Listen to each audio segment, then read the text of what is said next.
Hello and welcome back for another Torah Tuesday. This week I decided not to clean my office so that you could see what it looks like for a work to be in progress. I'm busy working on a fall conference paper on David and Bathsheba, and the tall stack is all the books that I've gone through today looking at that story, and I have a couple more left to get through as I try to navigate the gaps in the David and Bathsheba story. Maybe you've wondered what professors do all summer long, and you think, oh, how amazing that you get the whole summer off every summer. Well, let me tell you, it is wonderful to have a change of pace, but I am in my office every day that I'm not on the road traveling for various reasons, working on writing projects, and that is my summer job. So these commentaries do not write themselves. Today we're picking up our story in Exodus chapter 18. We're going to get through the first 5 verses of chapter 18, which is a chapter all about Jethro, Moses' father-in-law. So I'll begin by reading from my translation of Hebrew, and then we will dive right into all of the different literary and theological and thematic things going on in this chapter. It's kind of a fun one. Now Jethro, priest of Midian, father-in-law of Moses, heard everything that God had done for Moses and for Israel his people, that Yahweh had brought Israel out from Egypt. For Jethro, the father-in-law of Moses, took Zipporah, wife of Moses, along with her dowry and her 2 sons, one whose name was Gershom, for he said, I had become an immigrant in a foreign land, and one whose name was Eleazar, for the God of my father is my ally, and he delivered me from the sword of Pharaoh. So Jethro, the father-in-law of Moses, and his sons and his wife came to Moses to the desert where he was camped, the mountain of God. Okay, lots of stuff going on here already to talk about. The first thing is the name Jethro. We've talked in a previous video about the potential ambiguities in the father-in-law status of Jethro, because we have 2 men who are both called priest of Midian and father-in-law of Moses, Jethro and Reuel. Now, Reuel shows up in chapter 2 when his daughters meet Moses at the well, and then he offers one in marriage, Zipporah in marriage to Moses. But then in chapter 3, verse 1, he's called Jethro, and Moses is working for Jethro, pasturing his flock. In chapter 4, verse 18, he takes leave of Jethro to go to Egypt, and now here at the mountain of God, Jethro meets him. So there's 2 main solutions to this conundrum. One is that there might be 2 names for the same guy, or a title and a name. Some people have suggested that the name Jethro is actually a title, meaning your excellency or his excellency. So perhaps these are 2 different designations for the same guy. Both of them are called the father-in-law of Moses. Another possibility is that father-in-law is too narrow a definition or rendering of the word choten in Hebrew. That the word in Hebrew maybe has a broader or more flexible meaning for a male relative by marriage. So anyone, if you're a man and you get married, anyone in your wife's family, brothers, father, uncles, could all be known as a choten. So it's possible now that maybe Zipporah's father has passed on. Maybe Reuel was her dad, Jethro was her uncle or a brother figure who is now functioning in that role in relation to Moses. Either of these is possible. The story of Jethro's encounter with Moses is very significant in the literary design of the book because it directly follows the conflict with Amalek. Now, as you'll recall from last week, Amalek is also a distant relative of the Israelites. The Amalekites are distantly related, but they have an adversarial relationship with them. They attack the Israelites unprovoked in the wilderness, picking off the stragglers, and Joshua goes into battle against them.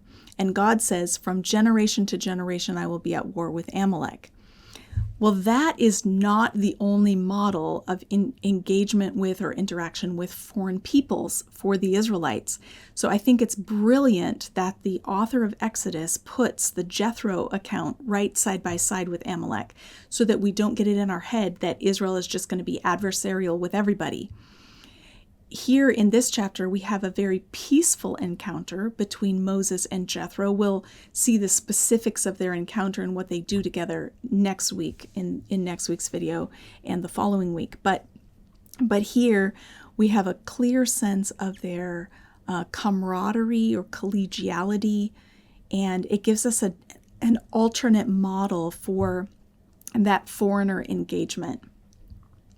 And in last week's video, we noted that the generations of conflict with the Amalekites that we observe with King Saul, with King David, and much later with Mordecai in Persia are now echoed by, or we have a counterpart in the family of Jethro, because we have Jethro and Hobab and Zipporah and Gershom and Eleazar, who are all part of this Midianite family and yet seem to be on good terms with Moses and with the Israelites.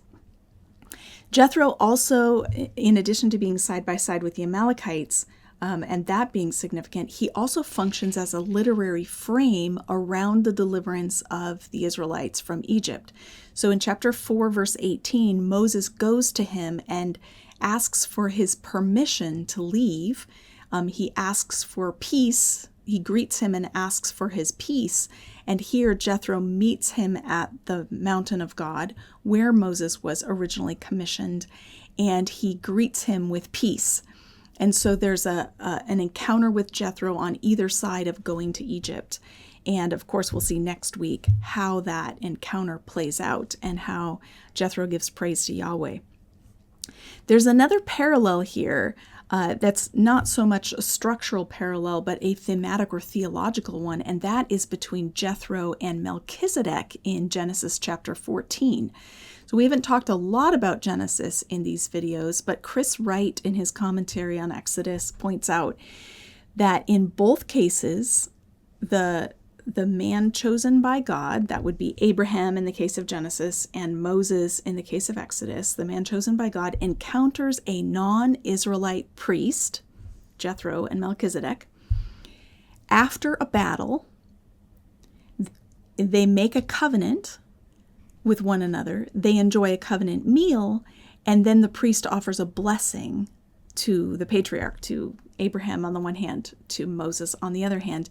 And both of those stories are followed by a covenant with Yahweh.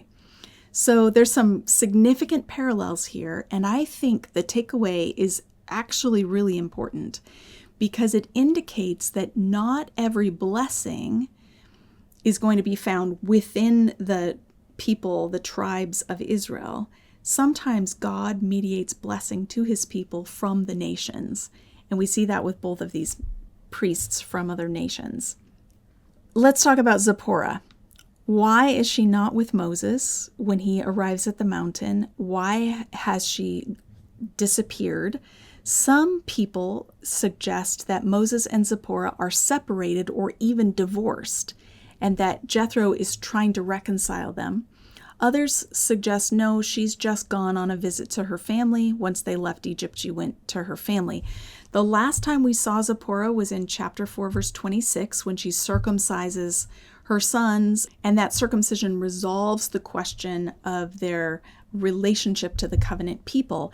And then we don't hear anything else about her until chapter 18.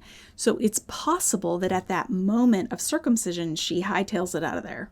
Hey, if it's going to be like this, if it's going to be this dangerous, if the God who commissioned you is now going to try to take your life, I'm going to take the boys, I'm going to go back home, you go on to Egypt and do your thing, we'll catch up later.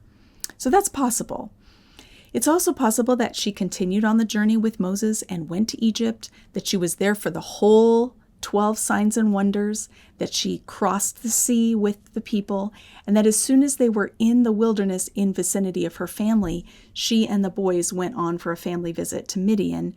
And that's how Jethro found out about the Exodus and about the sea crossing, and that's why he comes for a visit. So this This question is hotly contested. Dr. Wilda Gaffney thinks that this is probably a divorce situation. So does Desmond Alexander. The phrase used in verse 2 that I've translated along with her dowry could also be translated after sending her away. And the phrase to send away in a context of marriage can mean divorce. That's what it means in Deuteronomy 22 verse 9 and in Malachi 2 verse 16. And so some people conclude that's what's happened. Moses has divorced his wife for unknown reasons. We don't have any indication of why this happens. Those who argue against that point to chapter 18 verse 6, where Jethro refers to Zipporah as Moses' wife, as though they're still married. They point to the absence of any named conflict between the two of them. And the fact that Jethro at the end of chapter 18 leaves alone and goes back home, which implies that Zipporah and her sons stay in the camp with Moses. So Carol Myers is one advocate of this view, that it was a family visit. Karen Winslow also takes this view in her monograph on Zipporah. One of the cruxes of this debate is how to translate the Hebrew word shiluchim, which I've translated dowry, but could also be a sending away. So when a woman gets married, her father sends her away with a dowry. He gives her a nest egg, if you will, to bring with her, and that dowry protects her. It's some amount of wealth that will protect her in the case of things going sour in her marriage. It's like a cushion to fall back on, and that money, as far as we can tell, remains under her control. It's her money.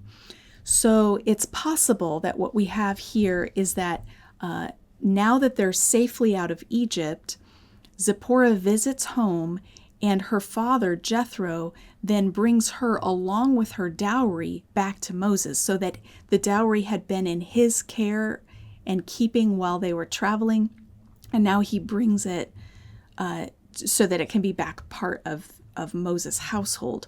So that's a possibility.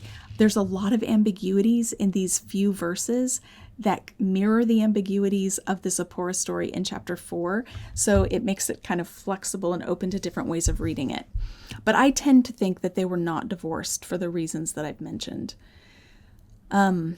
They meet up again at the mountain of God, which puts closure again to this rescue of Israel story, because this is where Moses was commissioned, and now it has been fulfilled. God has brought the people back to the mountain of God. It isn't called Sinai until chapter 19, because that starts a whole new narrative, the Sinai narratives, but here we're close enough to the mountain to call it the mountain of God. We get the names of both of Moses' sons for the first time. Back in chapter 2, we heard about Gershom, which sounds like foreigner there. And Moses says, because I've become a foreigner or an immigrant in a foreign land. Now we learn the name of his second son, Eleazar, which means my God is an ally or helper. It's based on the same word as helper or ally in Genesis 2:18. Now, this is not Aaron's son Eleazar, who later becomes high priest. So don't confuse it with that. They're spelled slightly differently. We meet that one in chapter 6, verses 23 and 25 in the genealogy. That would be this Eleazar's cousin. So if you've had a family where there are multiple cousins with similar sounding names, then you know how tricky this can be. Both sons, in a sense, have their names fulfilled by this point in the story. Moses truly did become a foreigner in Egypt. He identified fully with the Israelites and brought them out. And in doing so, he proved that God was an ally to him, a military ally. This story has huge implications for the way that we are willing to learn from those outside the family of faith. Because Jethro comes from Midian, and he's a priest of God Most High. And in this story, as we'll see, he's going to recognize the exclusive claim of Yahweh, the God of Israel, on all of our worship. This opens up the possibility for friendly relations with other nations and for learning from those nations. So I hope this has been fun. This went a little bit long. There's so much in this chapter to think about. Next week, we'll pick it up with the actual encounter between Moses and Jethro and consider what it means. Until then, have a great week.